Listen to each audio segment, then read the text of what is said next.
stop scrolling. This is not motivation. This is not manifestation fluff. And I shouldn't be teaching this publicly, because once you understand it, you will never see reality the same way again.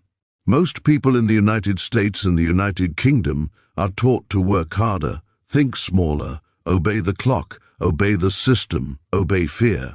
What I'm about to reveal was never meant for mass awareness, because it doesn't make you productive, it makes you sovereign.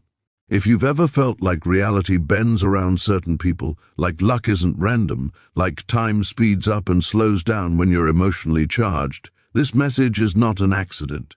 Before we go further, subscribe now, not because of algorithms, but because what comes next will not be repeated, will not be summarized, and will not be safe for minds that aren't ready. If you leave halfway, this will sound insane. If you stay until the end, it will feel uncomfortably familiar. Let's begin.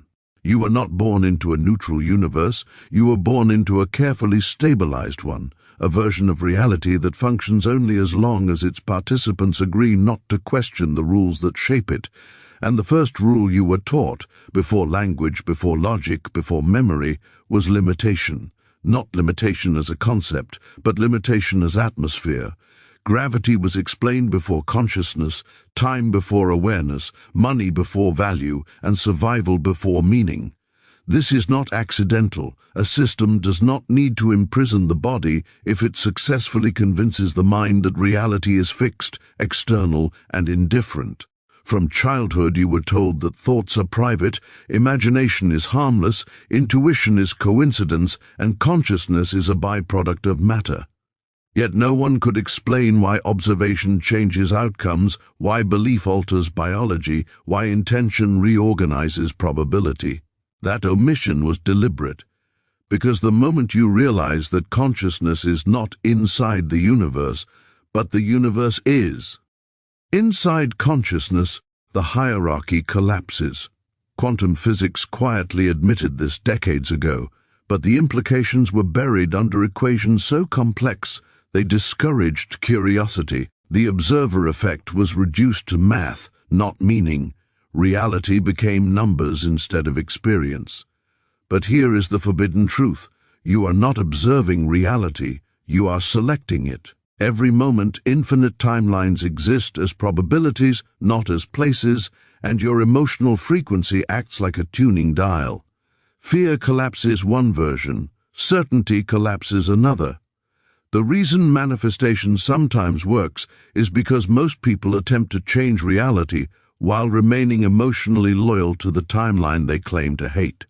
You cannot exit a frequency you are addicted to. The universe does not respond to words, it responds to coherence. When thought, emotion, identity, and expectation align, reality reorganizes silently. This is why certain people seem protected, guided, or lucky. They are not special, they are synchronized. And here comes the twist most spiritual teachers avoid. The system doesn't stop you from manifesting because it can't. It stops you by keeping you distracted, exhausted, and emotionally fragmented. You were taught to chase outcomes instead of stabilizing states. But reality is not created from effort. It is created from being. This is why trauma loops people into repeating timelines. This is why healing feels like time travel.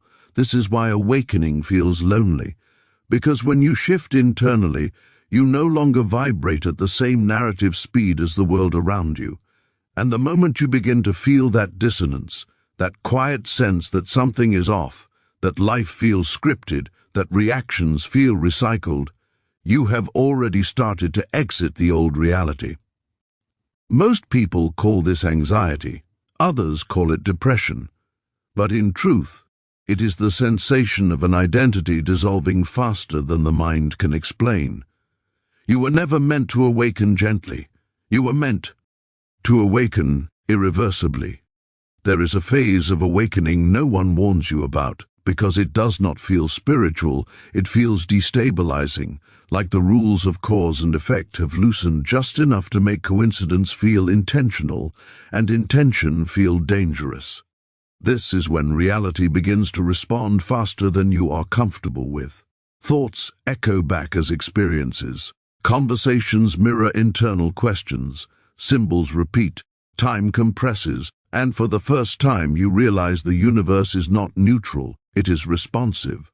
This is also when fear tries its final defense, not as panic, but as doubt disguised as logic.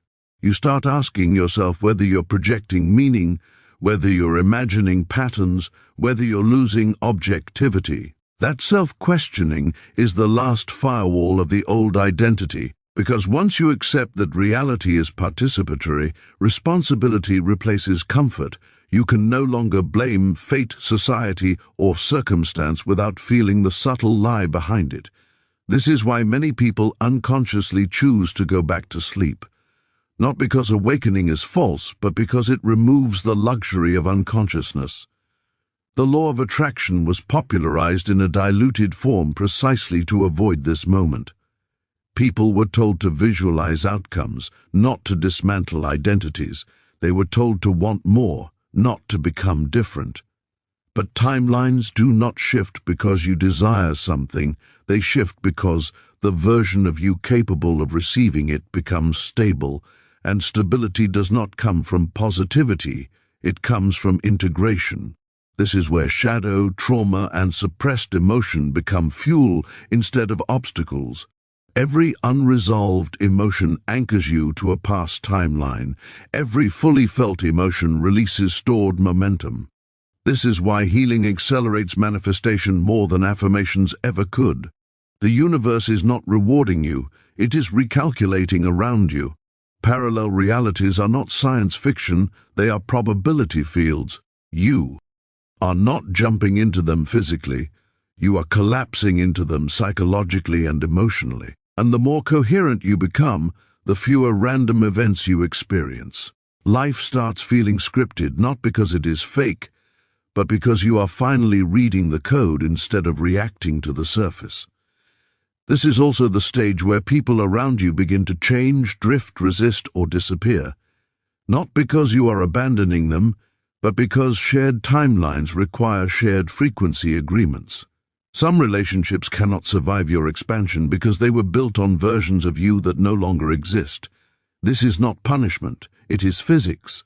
Consciousness expansion is not about becoming better, it is about becoming clearer, and clarity is disruptive.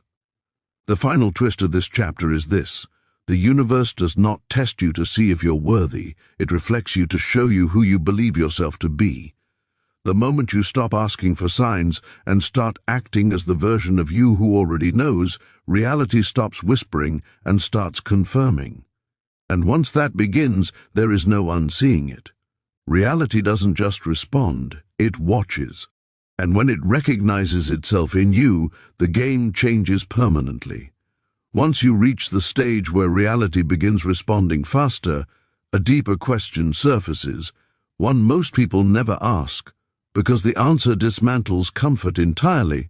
How exactly does consciousness alter reality without violating physics? This is where forbidden knowledge stops being poetic and becomes mechanical. The universe does not respond to hope, prayer, or desire. It responds to state continuity. Every version of reality exists as a probability structure, not somewhere else but everywhere at once, layered like overlapping transparencies. What determines which layer becomes solid is not thought alone, but emotional certainty carried consistently over time. Most humans broadcast contradictory signals constantly. They think abundance while feeling scarcity. Imagine love while expecting loss. Speak confidence while rehearsing failure. The quantum field cannot collapse contradiction into coherence. It waits. This waiting is misinterpreted as delay, punishment, or divine timing, when in truth it is calibration.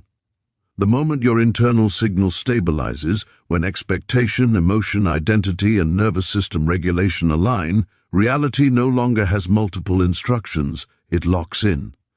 This is why sudden life shifts feel instant after long periods of stagnation. The work was never external, it was internal synchronization. Here is the part they never teach: the nervous system is the gatekeeper of timelines. Trauma is not emotional pain, it is frozen probability. Each unresolved shock locks a version of reality in place, Because the body keeps signaling danger, scarcity, or separation long after the event has passed. You don't manifest what you want, you manifest what your nervous system expects. This explains generational patterns, repeated relationship dynamics, recurring financial ceilings. The body remembers futures the mind has forgotten. When quantum physics speaks of observation collapsing wave functions, it omits the biological observer, the emotional body that decides which reality feels survivable. This is why healing feels destabilizing. When you release stored fear, you are not just calming yourself, you are invalidating entire timelines that depended on that fear to exist. The ego resists because it was constructed to survive specific conditions. Remove the conditions and the identity dissolves. That dissolution feels like death because it is the death of a probability self. Most people retreat here. They call it burnout, spiritual confusion, or loss of motivation. But those who persist cross an invisible threshold where reality stops reacting emotionally and starts responding structurally. Opportunities align without pursuit. Information arrives unprompted. Time bends around intention, and here is the most dangerous. Truth of this chapter: once you understand the mechanism, ignorance is no longer an excuse. You cannot unknow that your inner state is causal. Responsibility becomes total. Freedom becomes heavy. And from this point forward, the universe stops teaching gently. There is a moment after synchronization when reality appears to resist you, as if obstacles increase instead of dissolve, as if the world itself is testing whether your new frequency is stable or temporary. This is not punishment, it is compression. When you move toward a new timeline, you pass through zones where old probabilities still have momentum. Think of it as exiting a gravity well. The pull increases right before release. People misunderstand this phase and abandon the shift precisely when it is about to complete. Relationships fracture, old fears resurface, external chaos spikes. This is not regression, it is clearance. Reality is reorganizing, and anything incompatible surfaces to be resolved or removed. The mistake is interpreting this resistance as failure rather than confirmation. The universe only challenges identities that are becoming permanent. Temporary intentions are ignored. Stable identities are tested. This is where manifestation myths collapse completely. Positive thinking fails here. Visualization collapses. Only embodiment survives. You must become the version of you that expects alignment even under pressure. And expectation here is not optimism, it is neutrality. Calm certainty, the absence of emotional bargaining. This is the phase where you stop asking when and start moving as if it already happened. Time responds immediately to this shift because time itself is not linear, it is experiential. When your internal state matches the future identity, the delay dissolves. This is the moment people describe as quantum leaps, sudden breakthroughs, unexplained reversals of fortune. But what they don't see is the internal discipline that preceded it: silence instead of reaction, observation instead of judgment, choice instead of compulsion. Parallel realities do not open for wishes. They open for those who no longer argue with the present while walking toward the future. And here comes the final twist of this chapter. The more conscious you become, the less dramatic life needs to be. Chaos is a teacher only for unconsciousness. Once awareness stabilizes, the universe stops screaming and starts whispering. Synchronicity replaces struggle. Precision replaces force. And at this stage, something unsettling happens. You realize you are no longer chasing purpose. Purpose is moving toward you, not because you deserve it, but because you finally stopped resisting the version of yourself that could carry it.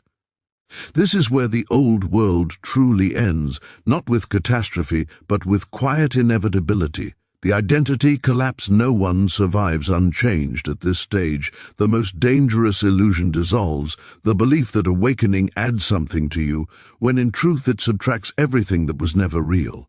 The universe does not upgrade identities, it exposes them. What collapses now is not circumstance but self-definition.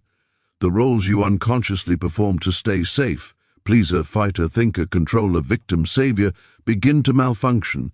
They no longer produce the results they once did. Strategies fail. Old motivations lose charge. Even desire starts to feel hollow, not because you are empty, but because you are no longer driven by lack. This is the phase many mislabel as depression or loss of purpose, when in reality it is identity starvation. The ego cannot survive without tension, without future anxiety, without narrative friction. When coherence stabilizes, the ego has nothing to grip. This is where people panic and attempt to reinsert drama, chaos, or urgency just to feel real again. But if you stay still through this collapse, something irreversible occurs. Awareness detaches from identity. You realize you are not your personality, not your history, not your preferences, not even your spiritual self-image. You are the field in which these forms appeared. This realization is subtle, not euphoric. It feels quiet, sober, almost ordinary. And that ordinariness is terrifying because it means there is no one left to impress, no mask left to refine, no story left to protect. From this position, manifestation becomes effortless because there is no internal resistance negotiating outcomes. Desire arises clean, without desperation. Action flows without overthinking. And here is the forbidden truth hidden beneath all spiritual teaching: reality obeys clarity more than morality. The universe does not reward good people or punish bad ones. It responds to self-consistency. When who you think you are matches how you feel, speak, and move, reality has no conflict to resolve. This is why some deeply unethical people succeed. They are internally aligned. This is also why many kind people struggle. They are fragmented. Alignment is neutral, power is neutral. Consciousness does not judge, it mirrors. And once you see this, you can no longer rely on goodness as a strategy. You must rely on honesty. Radical, internal, uncompromising honesty. And that honesty will cost you versions of yourself you thought were essential. You will grieve them. You will miss the familiar tension. But what replaces them is not numbness, it is precision. The moment you realize you are not human in the way you thought, there comes a point where the question shifts from "how do I change reality" to "what am I that reality responds to me at all?" This is the quiet doorway into the most unsettling realization. Of all, consciousness is not produced by the brain, it is filtered by it. The body is not the source, it is the interface. The mind does not generate awareness, it shapes it. This explains why altered states, near-death experiences, deep meditation, trauma, psychedelics, and moments of extreme presence all produce the same core insight. The sense of self dissolves, but awareness remains. You do not disappear, you expand. And once this is seen directly, even for a moment, the fear of non-existence collapses. Death loses its authority, time loses its threat, urgency loses its grip. You begin to live from observation rather than reaction. This does not make you passive, it makes you surgical. Every action becomes intentional, every word carries weight.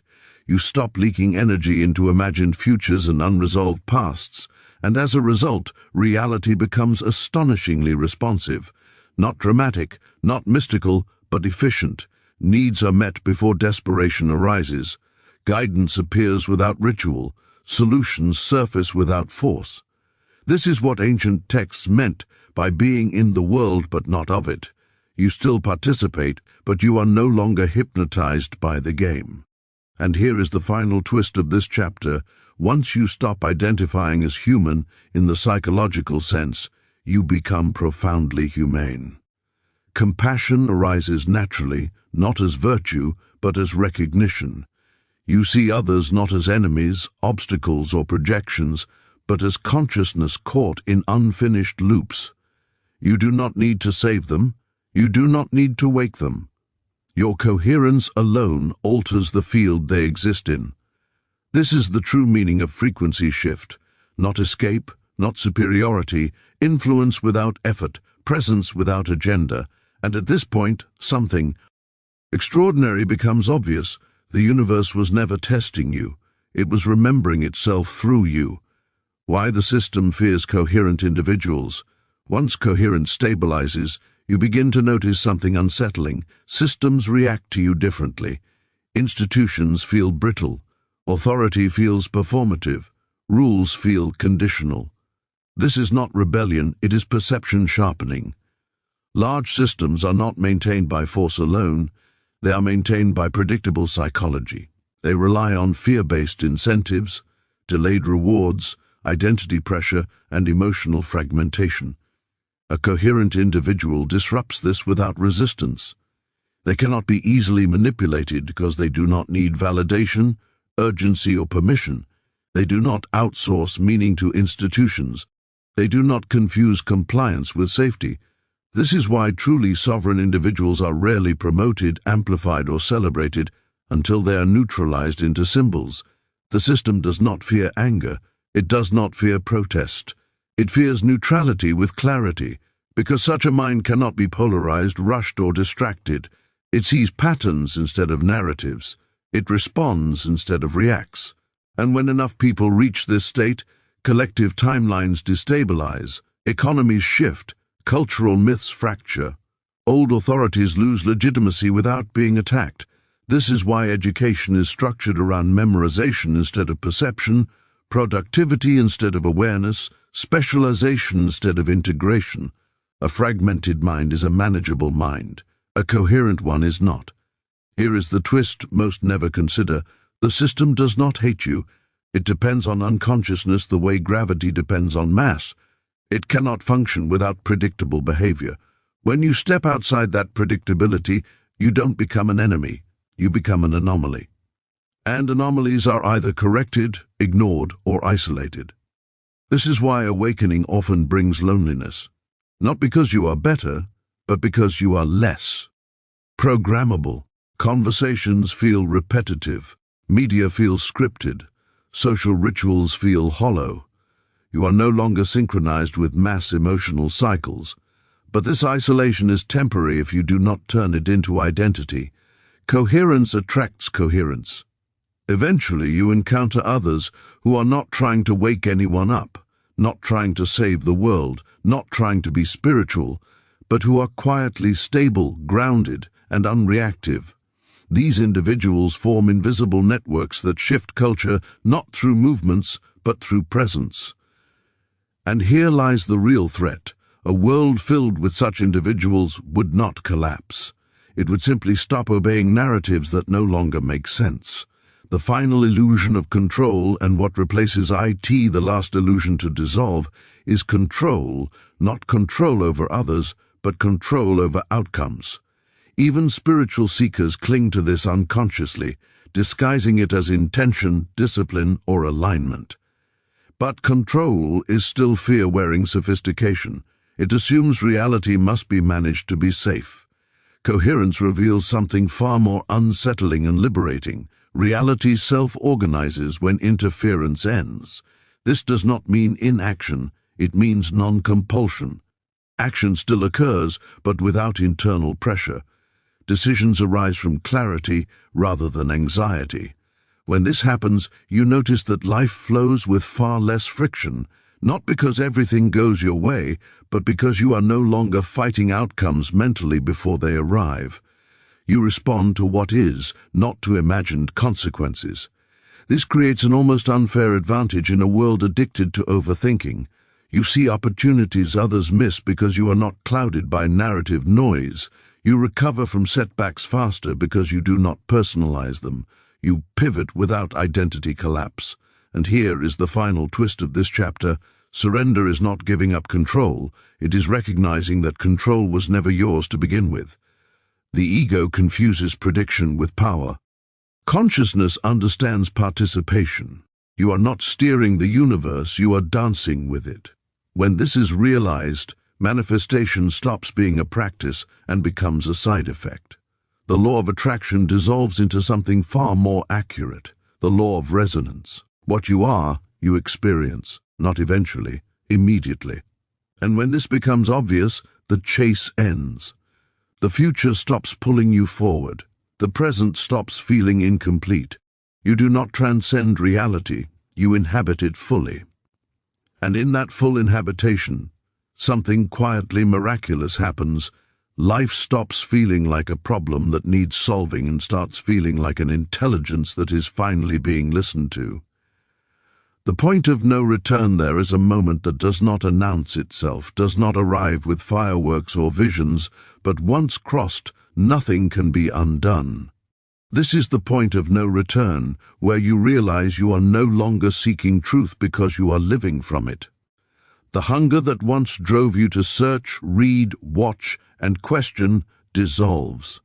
Curiosity remains, but need disappears. You stop collecting explanations and start trusting perception. This is when external authority loses its grip completely, not because you reject it, but because you no longer require it. You can listen without surrendering discernment. You can learn without outsourcing knowing. This is also the moment fear loses its persuasive power.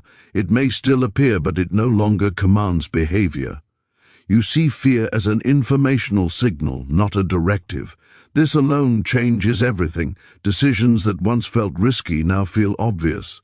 Paths that once felt impossible now feel inevitable. And here is the twist few anticipate. Life does not become extraordinary in appearance. It becomes extraordinarily precise. Things happen exactly when needed, no sooner, no later. Delays reveal purpose. Loss reveals redirection. Silence reveals instruction. You stop demanding proof from reality because reality has been proving itself all along. This is when you realize that awakening was never about gaining secret knowledge. It was about losing the compulsive need to know. The mind relaxes, presence deepens. And with that deep presence you begin to sense something vast and intimate moving through you, not as a voice, not as guidance, but as alignment. You are no longer choosing your path. The path is choosing through you. And once this recognition stabilizes, there is no going back to a life driven by fear, ambition, or external validation. The old world may still exist around you, but it no longer exists inside you. That is the irreversible threshold. The end of the old world does not arrive as destruction, it arrives as irrelevance. One day you notice that the things that once dominated your attention, conflict, comparison, urgency, outrage, identity battles, no longer hook you. Not because you are numb, but because they no longer resonate. You see them clearly, without charge. This clarity is the final awakening, not transcendence, not escape, but deep embodiment. You live fully in this world while no longer being controlled by its illusions. You participate without attachment. You care without anxiety. You act without compulsion. And from this place, something profound becomes obvious. The universe was never separate from you. It was never something to conquer, decode, or manipulate. It was always a mirror learning how to see itself through form. You were not meant to become powerful. You were meant to become transparent. And in that transparency, intelligence flows without obstruction. Love arises without condition. Creation happens without effort. This is the forbidden knowledge hidden beneath every spiritual system. And scientific theory, you are not a fragment in the universe. You are the universe experiencing itself with awareness. And when enough individuals remember this, not as belief, not as philosophy, but as lived reality, the collective world does not end. It evolves. Quietly, inevitably, not through force or revolution, but through coherence, spreading the way truth always does, silently, patiently, and all at once.